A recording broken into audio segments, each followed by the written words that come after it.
Let's talk about the inverse trig functions and how that relates to derivatives and integrals.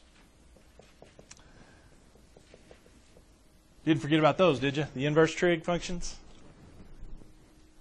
Well, they too have derivatives. I know you were just waiting with bated breath about the inverse trig functions. Sine inverse, cosine inverse, tan inverse. Those are the three that we'll do. Well, I think we'll mention the others, but we'll go through one or two of them anyway.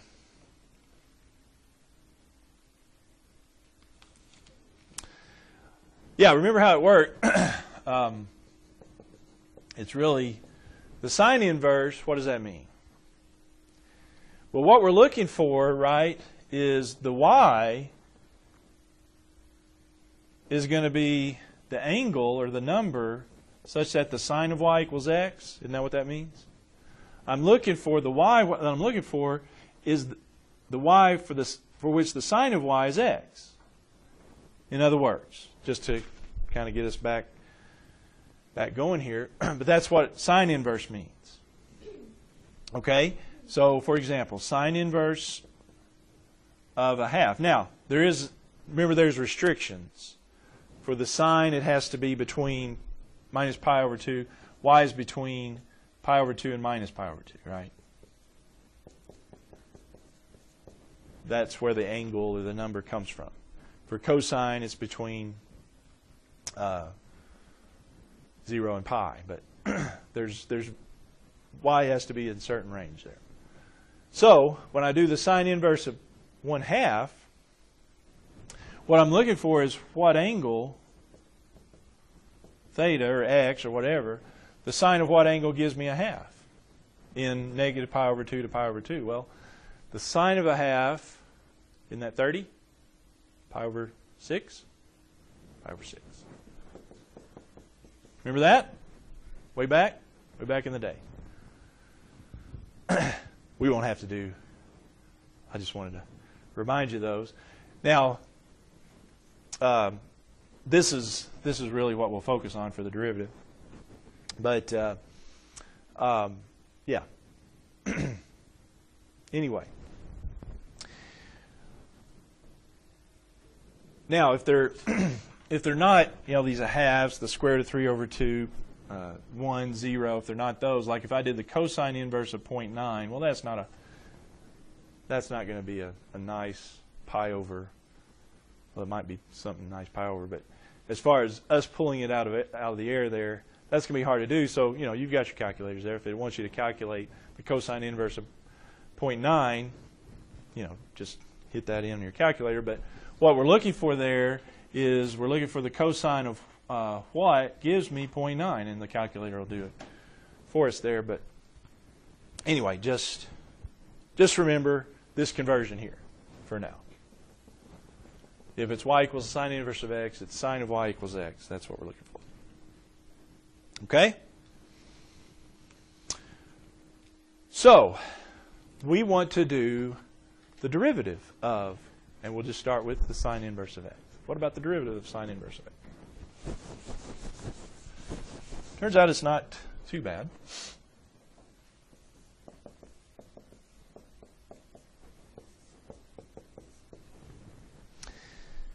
What we can do, we won't go through this every time, but what we can do to develop what it is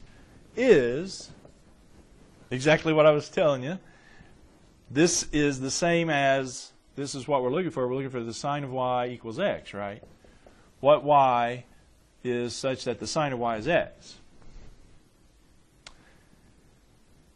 Because if I convert it over to that, I know something about derivatives of that, don't I? A little implicit differentiation tells me d dx both sides here. What's the d dx of sine of y? Well, the derivative of sine is cosine. But it's d dx. I'm doing the derivative with respect to x, so I need a dy dx there, right? And then, hey, that's really nice. What's the d dx of x? So the derivative of y with respect to x is 1 over cosine of y, isn't it?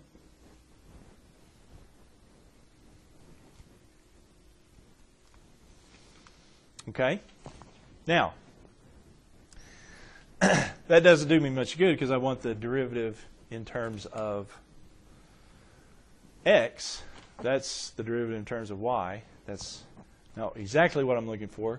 However, recall, I know a little bit about the relationship here. Remember that cosine squared plus sine squared of an angle is always equal to 1. And so the cosine of an angle, couldn't I say it's, well, it'd be plus or minus 1 minus sine squared, wouldn't it? With me? Well, in this case, we know that the cosine has to be positive here. Yeah, cosine has to be positive because in the range of sine inverse, cosine is only positive. So anyway, all told, cosine of theta is, all right, so I'm going to substitute this for cosine, which you might be thinking, hey, I'm making my life more difficult here, but it's actually not. I'll show you. But do you see where I can do this, right? That's just from the Pythagorean identity. Change over cosine y to square root of 1 minus sine squared y. Why would I do that? Well, look at what sine of y equals. What does the sine of y equal? Sine of y just equals x. This is sine squared y, so what is this? Isn't that just x squared?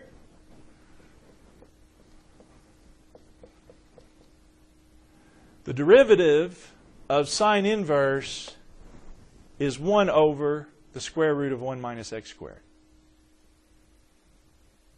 That's what the derivative of the sine inverse. It's not a trig function at all.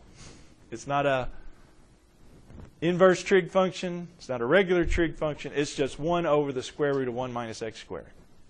Kind of different, isn't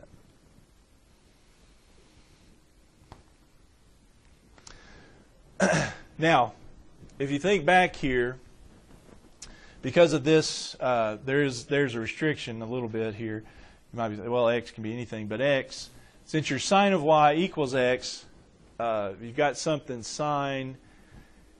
Remember, sine's values only go between 1 and negative 1. So x here can only be between 1 and negative 1, but that's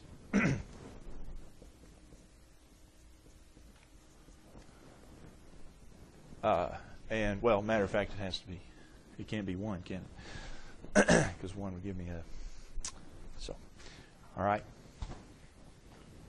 Interesting little thing. So the derivative, so we could write this way. We could say the d dx of sine inverse is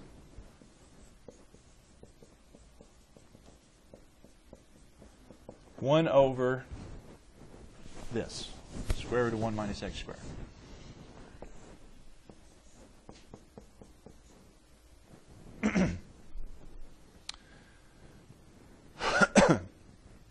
Similarly, we can do the others.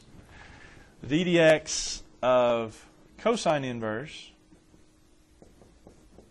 is negative 1 over the square root of 1 minus x squared. Turns out it's the same thing except it's negative. The d dx of the tangent inverse, well, it's somewhat different. It's 1 over 1 plus x squared. And those are the three in particular. Matter of fact, these two are so similar, really, we just a lot of times focus on that one and this one. But and really the advantage of these is going the other way, the antiderivative. And so, anyway, that's what they are. I think the book also gives the others, so let me write those up here just for FYI. The d dx of the cosecant inverse is negative 1 over x square root of x squared minus 1. The d dx of secant inverse is 1 over x square root of x squared minus 1. And the d dx cotangent inverse is negative 1 over 1 plus x squared. Like I said, those two probably, if you're going to memorize them, you can only memorize two. Those are the two. Now that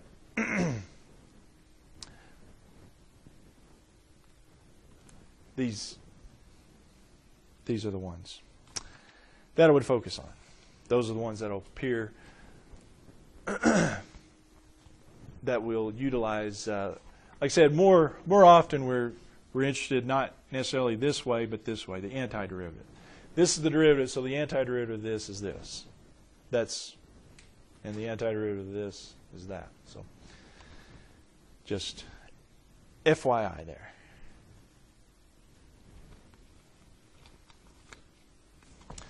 All right, so let me try to get a couple of these derivatives and then look at some integrals as well. So what if, I'll leave these three up. Okay, so what if I had, yeah, sure, if it was sine inverse, that's it. But what if I have sine inverse x squared? Derivative of that.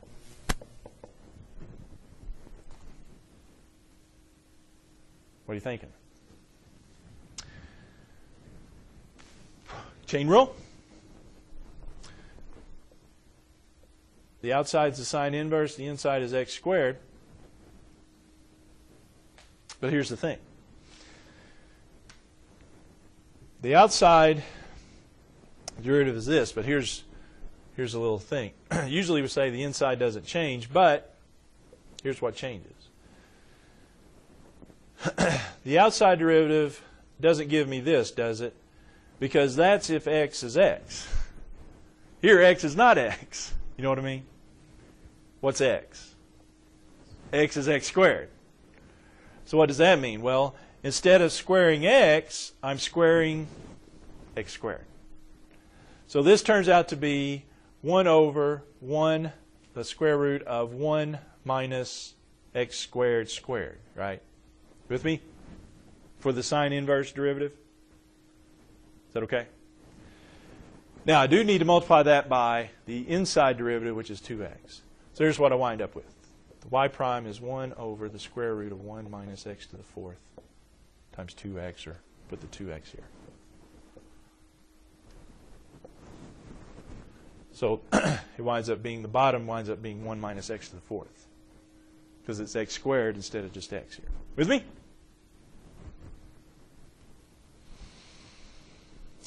Okay. Well, if you like that one, try this one. What about if I've got y equals the tan inverse of the square root of x plus 1?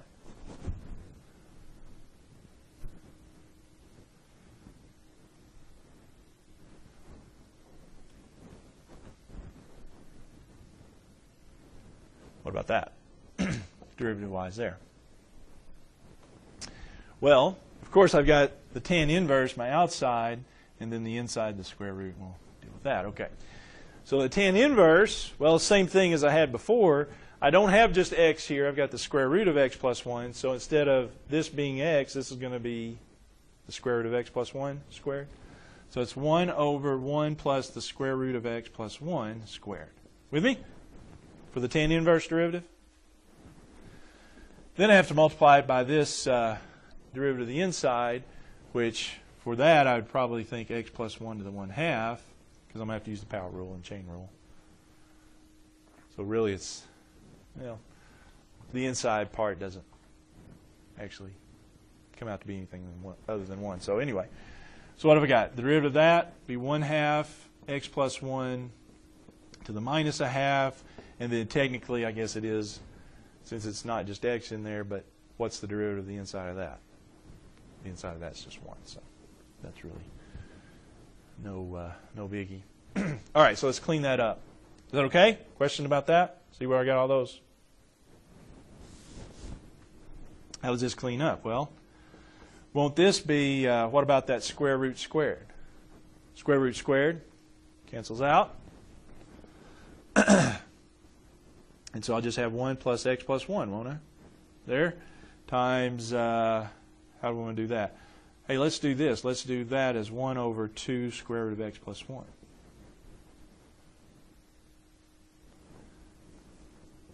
Because this is 1 over x plus 2 times 1 over 2 square root of x plus 1.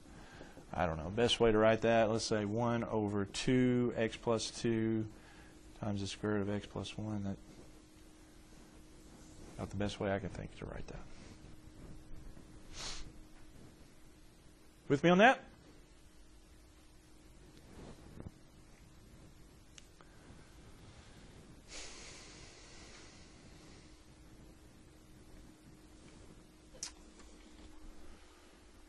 Okay.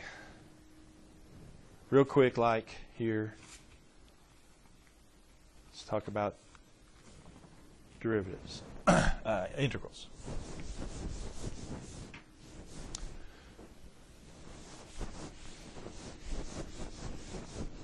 If I do an integral of 1 over the square root of 1 minus x squared dx,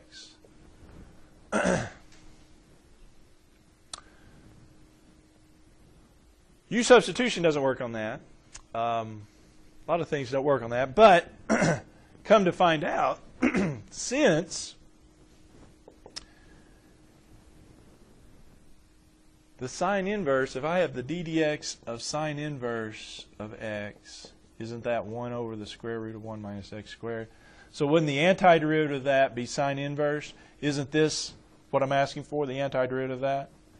Yeah, this is sine inverse. Let's see. So if I have something 1 over 1 minus x squared, it just turns out to be sine inverse. The derivative, antiderivative of the integral. Same thing goes for this. What's that? That's tan inverse, yeah. Those are the two, like I said, most often utilized. I mean, they're very specific integrals, but we can get a little bit of mileage out of them.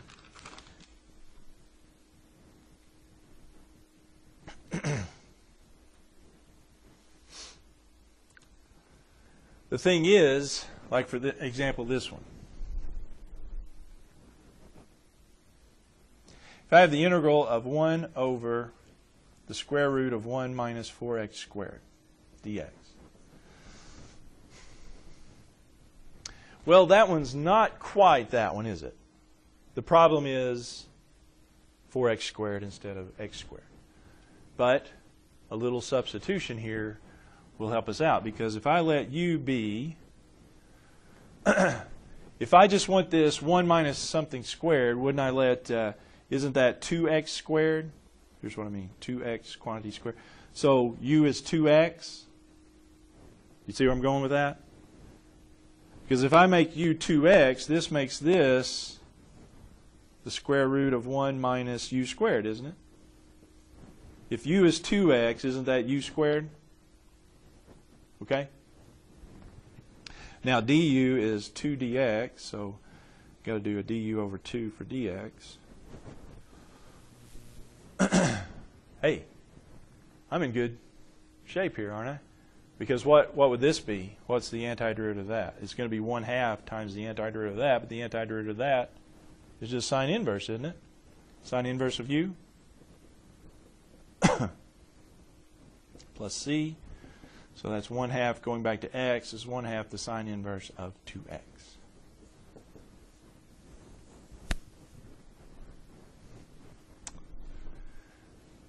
So yeah, you've got to recognize the fact, hey, that's almost that. Just a little u substitution. Now, here's the next thing.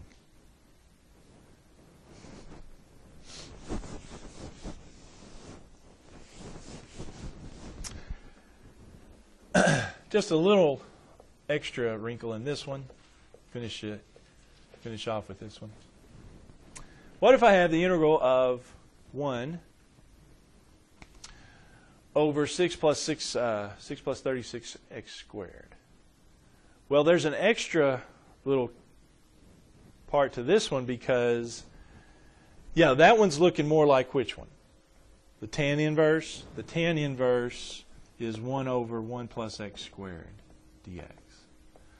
This one is different because it's got 6 instead of 1. Well, to fix that, let's start here with factoring off of 6.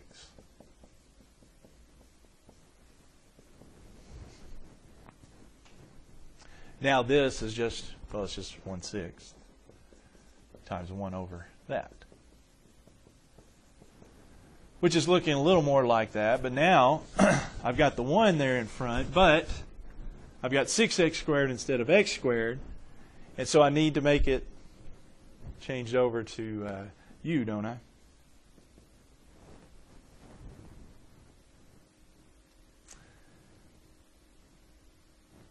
I want this to be u squared. Think about it like, I want this to be u squared, so what is u going to be? If I want that to be u squared, wouldn't u be the square root of that? Which is square root of 6x. See what I'm saying? That's what I want u to be. So du then is the square root of 6, the x goes away, dx. So du over the square root of 6 is dx. Okay? That one's not a nice square root. So that's going to make it this 1/6 times 1 over, so this will be 1 plus u squared, and dx is du over square root of 6.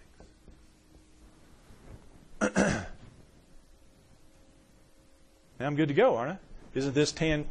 So that's tan inverse of x. This will be tan inverse of u, right?